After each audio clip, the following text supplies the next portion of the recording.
El Perú de la primera mitad de este siglo ha experimentado evidentes cambios, pero no de tal profundidad que hayan llegado a sus fundamentales estructuras que permanecen con increíble persistencia. El solo hecho de reconocer que el Perú mantiene cierta conformación social arcaica es una prueba de que hemos avanzado por el difícil camino de la comprensión de nuestro ser nacional tan complejo. Los hombres de inteligencia que han desfilado por los altos cargos del gobierno y que ocuparon posiciones influyentes en la sociedad padecieron de cierto daltonismo que les impedía ver cómo el Perú vivía estancado desde los tiempos del dominio español en una situación inalterable de injusticia social. Nuestros ideólogos discutían doctrinas extranjeras y se perdían en abstrusas elucubraciones sin llegar a la superficie de nuestros verdaderos problemas. La inquietud intelectual se sosegaba ante las grandes palabras: libertad, igualdad, fraternidad. Nuestro atraso cultural se achacaba a la ignorancia de las masas, pero nadie se detenía a examinar las condiciones económicas de la gran mayoría de la población peruana. Parecía lo más natural que la riqueza debía repartirse entre escasas minorías, porque eran los descendientes de los dominadores coloniales los únicos que deberían tener acceso a la dirección de las masas urbanas y campesinas, analfabetas y miserables. El principio aristotélico que sostiene que unos hombres nacían para ser libres y otros para ser esclavos había prevalecido a lo largo del virreinato y la república.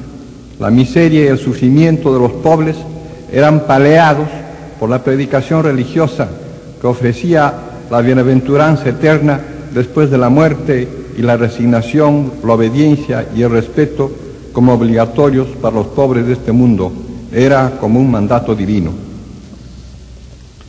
Quienes tenemos una profunda convicción del verdadero valor de nuestro pueblo, nos basamos no solo en el pasado, sino en el presente. Es admirable la actividad desplegada por el hombre peruano en estos momentos en que se construyen millares de kilómetros de nuevas carreteras, grandes obras de irrigación, centrales hidroeléctricas, nuevas fábricas, innumerables edificios, hospitales, escuelas, aeropuertos, etc. Al mismo tiempo que se explotan nuevos colosales yacimientos mineros y se abre a la colonización las tierras de montaña. Junto a este esfuerzo visible que nadie ignora, se coloca otro que apenas se ve y que muy pocos conocen: el trabajo del agricultor serrano que hace producir la tierra con los más primitivos implementos, confiado en el poder de sus músculos.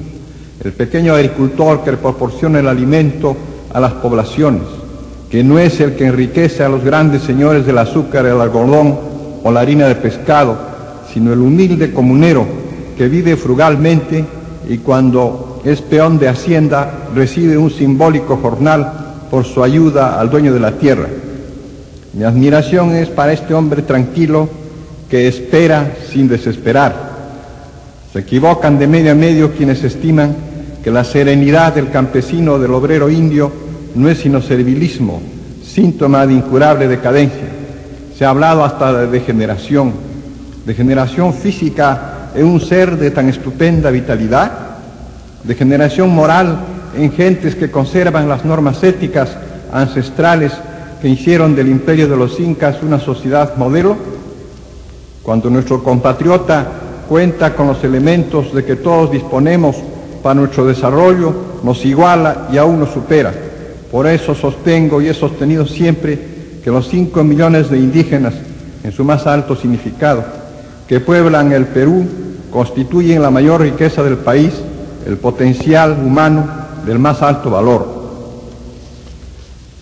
Podría concretar la visión del Perú a principios de este siglo como un vasto país poco poblado, con una gran mayoría puesta al margen de la vida nacional y dominada por una pequeña minoría que no solo despreciaba al pueblo, sino que considerábalo como bárbaro e incapaz de alcanzar un nivel superior.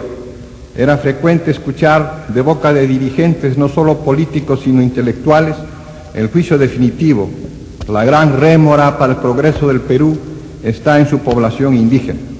Algunos llegaban al extremo genocida de proponer su extinción deliberada. Otros, menos radicales, se contentaban con una creciente sustitución por una fuerte corriente de inmigrantes europeos. Había que provocarla como un programa de gobierno cuyo punto principal fuera traer muchos extranjeros que hicieran la grandeza del país. Entonces, como todavía ahora, era un prejuicio racista el predominante. La raza indígena era una raza inferior para aquellas gentes. Contra ideas tan erróneas irrumpió la escuela cusqueña, y a ella se debe en gran parte el cambio de esta manera de pensar.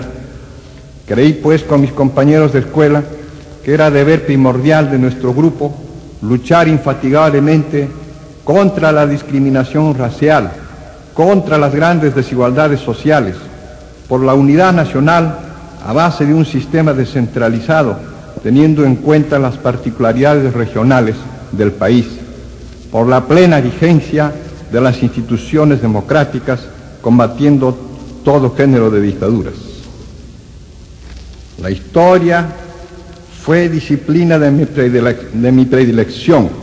La cultivé desde muy joven, pero llegó un momento en que no me satisfizo más la historia anecdótica, la narrativa de acontecimientos de diferente importancia, la simple descripción cronológica de hechos o biografía de personajes grandes o pequeños. Era un lado de la historia que no conducía sino a la erudición, a la curiosidad. Necesitaba una historia de profundidad que me hiciera descubrir el porqué y no solo el cómo de los cambios sociales.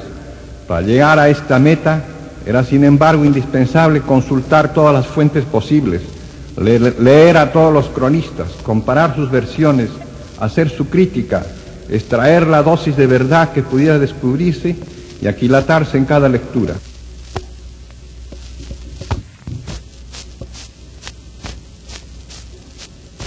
Toda la vida, una larga vida, era necesario dedicar a tan tremenda empresa. Pero no bastaba, era necesario reconstituir la sociedad antigua, valiéndose de instrumentos distintos a los de la escritura, es decir, de los testimonios materiales, de la prueba arqueológica. Precisaba también aprovechar del estudio de las supervivencias de la vieja cultura, empleando los métodos de la etnología y la lingüística. Solo mediante una coordinación de todas las ciencias antropológicas podríamos ofrecer un cuadro más completo del pasado precolombino. La empresa era sobrehumana. Yo me limité a investigaciones de etnohistoria, es decir, de historia cultural, mientras animaba a otros al mismo tiempo al cultivo de las demás disciplinas. Creo sinceramente que habíamos acertado el camino al encauzar la solución de los problemas por la vía segura de los estudios de las ciencias sociales. La favorable circunstancia de haber desempeñado por cerca de 2 años en el Ministerio de Educación Pública me permitió impulsar la investigación etnológica con la fundación de un instituto en el Museo de la Cultura Peruana y la introducción de las disciplinas de antropología cultural y antropología social en la Universidad de San Marcos. Relaciones personales con entidades científicas de Estados Unidos y otros países me permitieron lograr el desarrollo de programas de vastos alcances que comprendieron todas las ramas de la antropología, realizando trabajos modelo como el proyecto del Valle de Virú. Mientras tanto, los alumnos universitarios de San Marcos del hoy Departamento de Antropología verificaron trabajos de investigación en las 3 regiones del país que dieron los mejores resultados. Por vez primera conocíamos científicamente los pueblos del Perú, sabíamos cómo era una comunidad indígena y cómo una tribu amazónica, cuáles eran sus problemas y cuáles sus más inmediatas necesidades.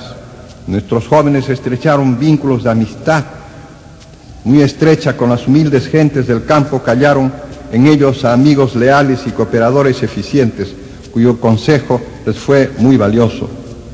Se había dado un paso trascendental. Muchas satisfacciones me deparó la vida, tanto en el seno del hogar como en el campo de mis actividades públicas, pero ninguna es mayor a la que experimento al comprobar que no prediqué en el desierto y que mi palabra fue escuchada por las nuevas generaciones. Me alegra al recorrer el país hallar a cada paso alumnos míos que no han olvidado a su maestro Millares de queridos discípulos ocupan hoy posiciones en la sociedad que los hacen destacarse como hombres de mentalidad progresista. No fui intelectual de gabinete, escritor no comprometido. Por el contrario, en mi ya lejana juventud actué con decisión como político beligerante en el campo periodístico y en el mitin, en la conspiración en el grupo secreto. Como consecuencia, fue víctima de persecuciones y prisiones, librando una constante batalla de oposición al régimen que dominó el país entre 1919 y 1930. Fui partícipe de las inquietudes y peligros que vivió el puñado de hombres que no se resignaron a soportar la ilegalidad de gobiernos autocráticos. Soy y he sido siempre un hombre de izquierda, pero no me afilié nunca a un partido internacional. Estudié el marxismo, reconocí muchas de sus verdades, mas puse de manifiesto en mis obras algunos de sus errores, como el atraso en materia etnológica, atraso que lleva a una visión equivocada de lo que fue el imperio de los incas. Creo sinceramente que mi vocación coincidió con las necesidades del país, que ante todo requería el conocimiento de su propio ser nacional en su pasado y en su presente, un conocimiento lo más exacto posible del proceso histórico durante el cual tantos y tan importantes cambios se produjeron, un conocimiento de la mayor aproximación a la realidad del actual proceso de que somos actores. En ambos sentidos se ha dirigido la investigación y son ya muchos los estudiantes que están empeñados en enriquecer más y más ese fundamental conocimiento. Yo contemplé el Perú no en posición estática, sino en pleno movimiento, y ahora en movimiento acelerado, que sigue una dirección, un rumbo perfectamente marcado. Su marcha no es ya al azar, ni su paso vacilante. Bien puestas las plantas en un suelo firme, el granítico suelo de su tradición indígena, puede ahora el Perú ascender sin desconfianza hacia un alto desarrollo de su cultura, 500 años después del apogeo del imperio bajo Pachacuti. Así se cumple una misteriosa periodicidad quinquenaria de siglos. 500 años duró el dominio de Tiahuanaco, 500 el imperio de los incas. Han transcurrido poco más de 500 del apogeo que alcanzó este imperio. ¿Acaso comenzamos un nuevo Pachacuti o periodo de 500 años? Son muchos los síntomas que nos convencen de que se está produciendo un cambio evidente en la vida del Perú, es decir, que ingresamos en un nuevo ciclo de nuestra historia. No son nuestros deseos, sino la comprobación objetiva de los hechos. El cambio que percibimos es irreversible. ¿Cómo veo el Perú a esta hora después de mi experiencia de 20 años en el Cusco y más de 30 en Lima? Pese a todas las incidencias de diverso carácter y por encima de vaticinios sombríos, mi visión del Perú es la de un país excepcionalmente dotado, en que las dificultades no apocan, no amilanan al hombre, porque sabe vencerlas con perseverancia y sin amargura. Mi visión del Perú es optimista, porque abrigo la esperanza de que triunfarán las gentes generosas y bien intencionadas sobre quienes abrigan sentimientos egoístas que no tienen asidero en un mundo que solo puede ser salvado por la abnegación y el sacrificio. Los pueblos como el nuestro, que han quedado rezagados en el camino del desarrollo industrial a una distancia de un siglo respecto a las naciones que llamamos altamente desarrolladas, no podrán acortar la distancia que de ellas nos separa, sino con un tremendo esfuerzo y con un doloroso sacrificio que nos permita acumular el capital propio, el fruto de nuestro propio trabajo. Y el Perú puede realizar tal proeza si no la frustran intereses menudos e incomprensiones inauditas. Mi optimismo no se basa en éxitos inmediatos ni en realizaciones milagrosas. Estoy convencido de que se trata de un largo proceso que debemos seguir sin impaciencia. En 50 años de prédica desde la cátedra, la tribuna, el libro, el folleto y el diario, insistí en los mismos temas, con tenacidad, respaldando la palabra con la conducta personal, sin obsecuencia para los poderosos y sin soberbia para los humildes, con tolerancia para todos, con simpatía y comprensión para los jóvenes, hasta en sus errores, con amor apasionado al Perú y con fe inquebrantable en su feliz destino. No reconozco en mí otra culpa que la de no haber hecho más por los que tanto necesitan de la ayuda, del amparo y de la protesta por la miseria, el dolor y la injusticia que sufren. Por respeto a la función pública que ejercía y por prohibición legal que limite el derecho político de los servidores del Estado, omití muchas veces decir públicamente todo lo que mi conciencia me dictaba. En mis libros queda escrito, sin embargo, mi pensamiento con toda nitidez, con absoluta franqueza y plena convicción.